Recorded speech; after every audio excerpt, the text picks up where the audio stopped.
Welcome to the Outback, Australia. Well, not exactly the Outback, just outside the city.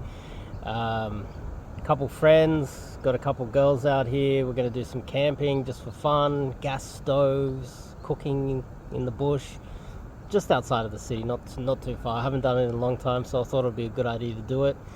And today's topic is becoming a high-value man. There's a myth out in I guess just in the pickup community, in the dating industry, men's advice, men's health. There's this, it's almost like they're giving advice on how to become a high value man, get into the top 10 or 1% of men. And it doesn't make any sense because the whole point of being a 1% man is that there's no one else in the 1%. You're in the 1%. If everybody else, 99%, want to join the 1%, then it's no longer 1% anymore, is it? And so what I think is going on here is that people are being taught all of these ideas, and it's just kind of mental masturbation because, it's not so easy to get into the 1%, and it's far more complex than most people think. And I would also like to tie that in with the other aspect of the community, which is you need to keep your frame, and becoming emotional and fighting other men and getting angry is apparently a bad thing. They say that is a bad thing. Now I get it. It might make you look bad. It might make other guys dislike you. But what if you're not a 1% man? How do you become one without putting in all of this hard work and fighting your way to the top? There's a few fallacies that are in there that don't really make a lot of sense, and they're not really aligned as far as I'm concerned. And I think a lot of that advice doesn't really make sense to me, because if I look at it, I don't see that ever helping me or anybody else to rise up and become a high value man. So I want to discuss that as well. If you want know a little bit about my background, the disabled Casanova, I call it. There's a book. It's in the description. You can check that out, and or it's on the website if you can't find it. There's a few things that are going on with the community where you'll notice in dating and men's health advice, they come in and they go, okay, look, if you're fighting and creating drama, then that's not holding your frame. You're an emotional man, and that's feminine, when in fact it's not. So many men that have fought from nothing to get to the top have done that through fighting their way to the top. If you have a look at my book, when I had my first hip replacement, I got fired for being disabled. Literally got fired for being disabled. Lost my job, lost my health care, lost my health, went in for a hip replacement. Someone crashed into my car out the front. I was in chronic pain. I left my girlfriend leading up to that. I got myself a side chick. Kind of had this kind of side chick. And then my roommates wanted to move out, so I had to pay all the rent. Then I also had all these medical bills. And I had literally the entire world shit on me. I lost everything. I even had... my mother came to visit me in hospital and abused me. I think it was because I was disabled and I was no longer useful to her. So family left me as well. And I just had the entire society shit on me. And then, with all these financial problems, everything else, my side chick ended up banging some other guy while I was in hospital. So I came out, I couldn't walk, I was in crutches, I couldn't really walk for 3 months. Having your legs cut off is a bad enough ordeal, but when the rest of your entire world shits on you as well, it's hard enough. Then I started getting myself some basic jobs like cleaning dishes, delivering pizza, like the entry-level jobs that you cannot possibly... Most entry-level jobs, you just wouldn't even choose that if you had the choice. I had to do those, and then I would turn up to work getting paid like $10 or $12 or $14 an hour and get abused by the manager because I was such low value that I was treated like shit. So when you take all of that into account, How am I going to get out of that? By being stoic and just becoming a high value man by hitting the gym. How can you and that's the thing, like if you're just stoic and just focus on your goal, then while you're turning up to work getting abused by everybody in society shitting on you, if you don't turn up and want to fight everybody at work, fight everybody that's trying to steal your money, fight everybody, and fight to try and claw your way to some sort of normalcy, if that's even a word, I don't even know if that's even a word, of life, how are you going to get there unless you go to war with everyone? I literally had guys on construction sites like literally threatening to kill me. I just walked on and they're like, this guy's fucked, this guy's useless, he has no experience, what is he doing here? And then they'll just abuse you for that reason. If you don't turn up and battle them, well, you're just going to turn up and get abused your entire life. So the idea that you can be stoic is a first world privileged child at the very top of society, privilege that most of you just don't have. Because you be stoic enough, someone's going to punch you in the face, steal your wallet, take your girl, steal your life, steal whatever they want, take your car. If you don't stand up for yourself, you're going to end up with nothing. The world is a mean and nasty place. That's the facts of the matter.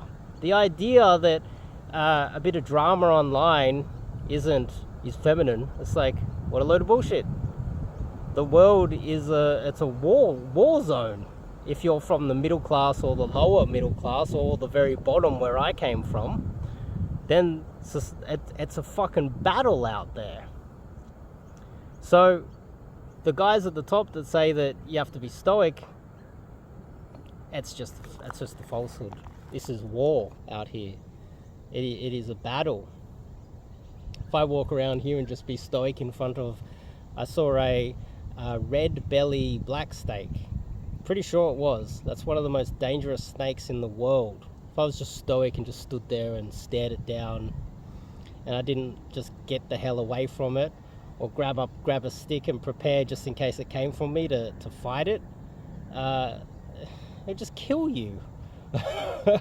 I just had this wasp land on my arm, like literally just before I clicked the button, a wasp, like a bush wasp.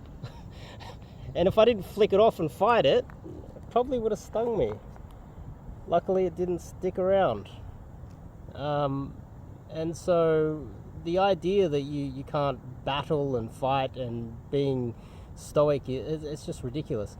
They use that as a manipulation tactic to say, look, I'm at the top, so don't question me. It's what the elites do. Don't cause drama. Don't protest because we don't like you protesting or questioning our power.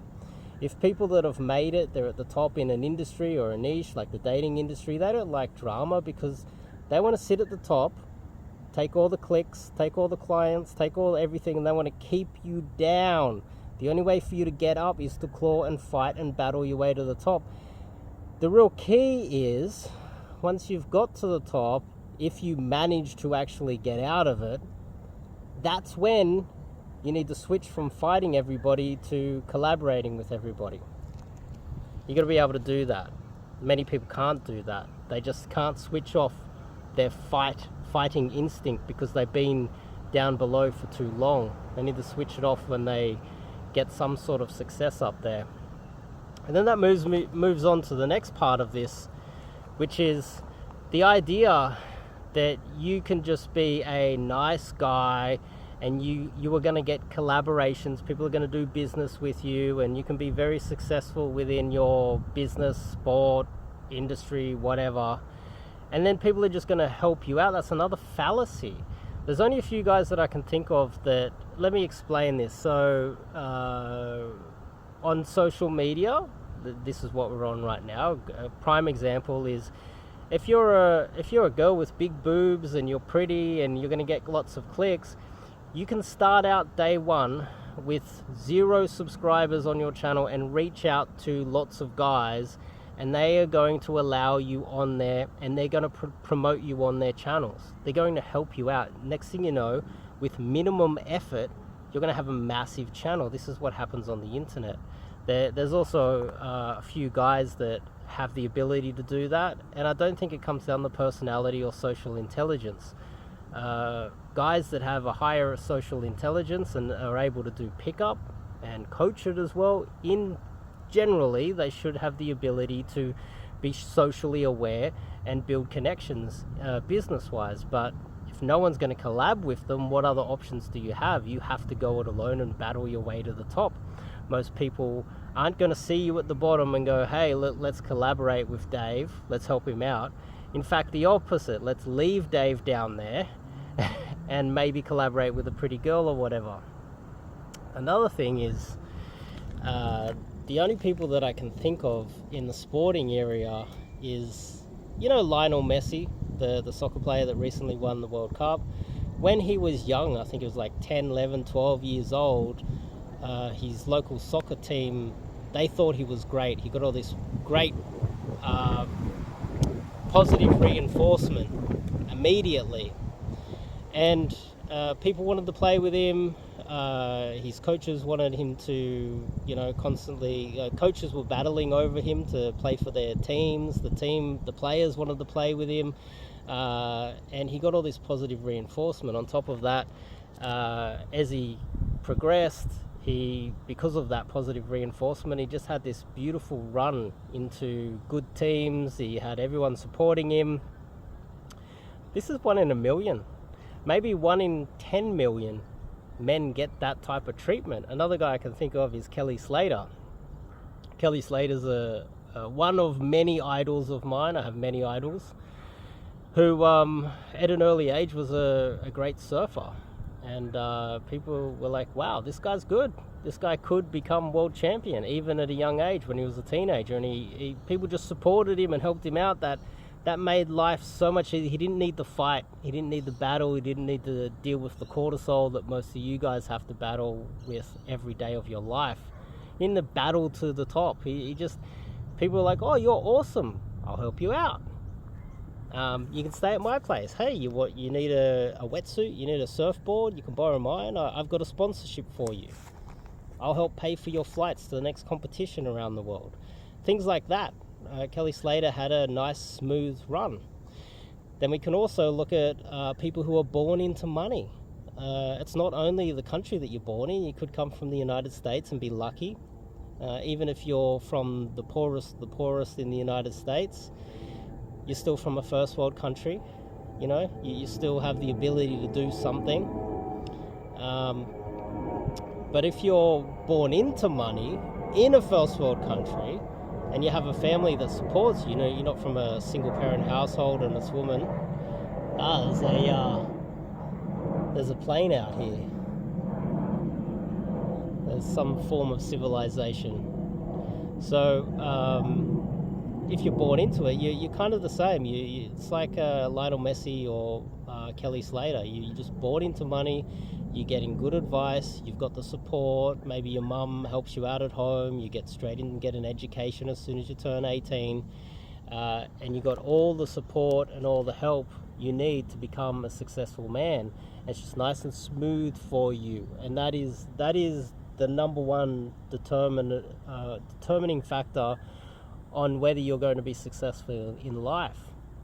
But let's just say you're watching this and you're like, okay, so most of the advice is bad. How am I going to get out of it? There are some guys. There's a few guys that have been in the dating industry as well. That they've come in and they've created. They've got some luck, and they've just been. Other guys within the community have said, oh, these guys have great game, and then promoted them. This is another benefit that very few get, where your competitors will actually support you in rising through the ranks. This is also very rare, very, very rare. And the thing is, if you're trying to rise through the ranks, you can create some products, some service, enter into an industry. You start up a sport, you get into a sport, and you're doing your best, and no one supports you.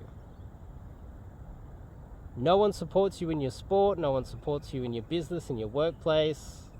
You're trying to get an education. People think you're dumb. You just get shat on everywhere you go. What are your options? Stay at the bottom?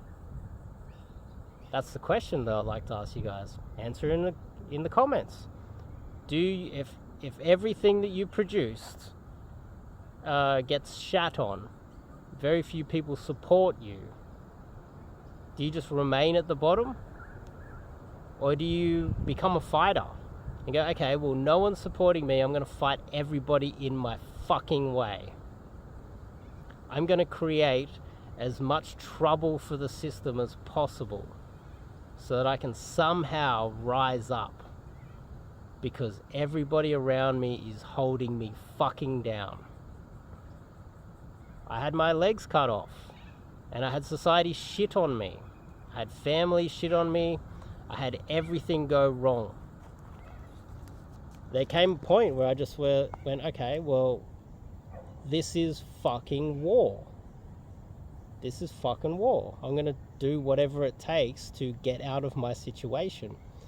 And I'm going to make a lot of enemies doing so. But you don't have to like me. You'll know who I am, though, at least. And I'm not going to tolerate being left at the bottom of society when I don't deserve to be there. I got angry. And after the second hip replacement, I became even more angry. And you start to realize after a while, I'm on a tree here, you realize after a while that when everyone's holding you down, and you can stay down there your entire life, and you realize how short life is.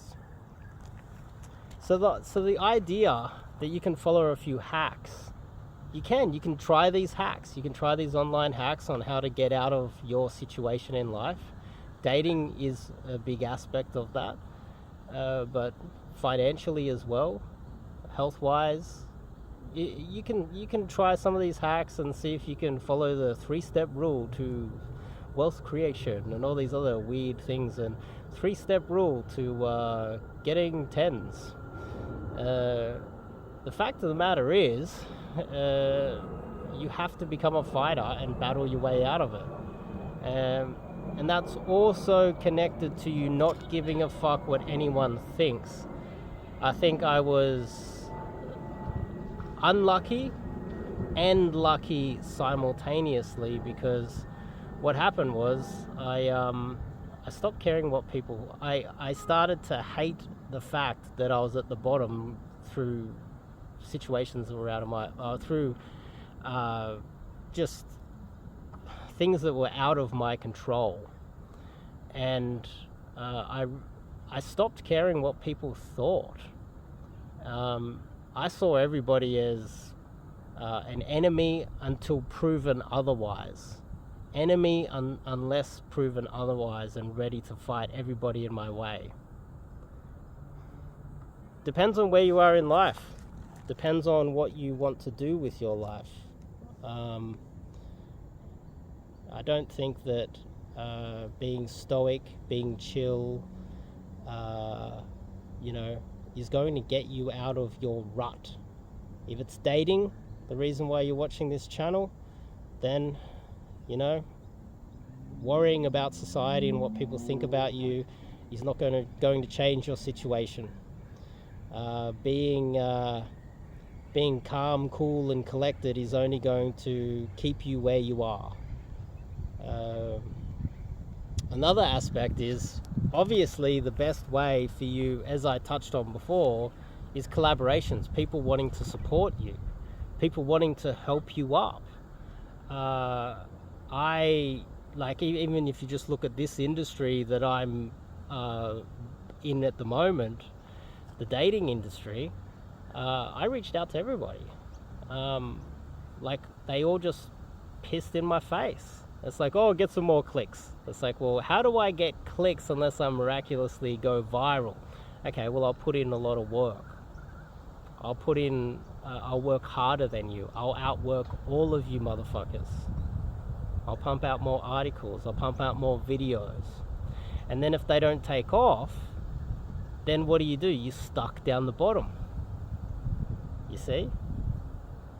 And then you have to realize that all those people that pissed in your face, that didn't support you, they want to keep you down there. They're like, well, we're not going to help you. So are they your friends? Can you be stoic and be nice to these people when none of them want to collaborate with you or help you out, right? So then you need to, this is with the dating industry, this is with everything in fucking life. What if you start up a new sport, you can't get any sponsors, people just decide that you're terrible at this sport? What do? You just stay at the bottom? You be a failure for the rest of your life, or you fight? So they would prefer you to not fight and not cause any drama, just stay at the bottom. Little Billy at the bottom. You're a failure for the rest of your fucking life. They're going to hold you down unless they can get something out of you. Or just grab the whole fucking board, throw it over, and go to fucking war with every one of these pieces of shit. It's up to you. Same with the dating industry. Exactly. If you're having trouble with women, I don't think being meek, I don't think being shy, I don't think believing that approach anxiety is a thing is going to help you get out of it. Getting angry is going to help you get out of it, though. As long as you don't become a dick and get yourself a court case. But you can push a lot more than what you're doing right now, and you can get angry. You're obviously watching this if you're not happy with your dating life. Getting angry will be a good start. Motivates you. Understand that the world is a collaborative place, and if people don't want to collaborate with you, they're your fucking enemy. It's as simple as that. If you want to check out my background, check out my book, go to the website, the Disabled Casanova, and I'll see you guys in the next video.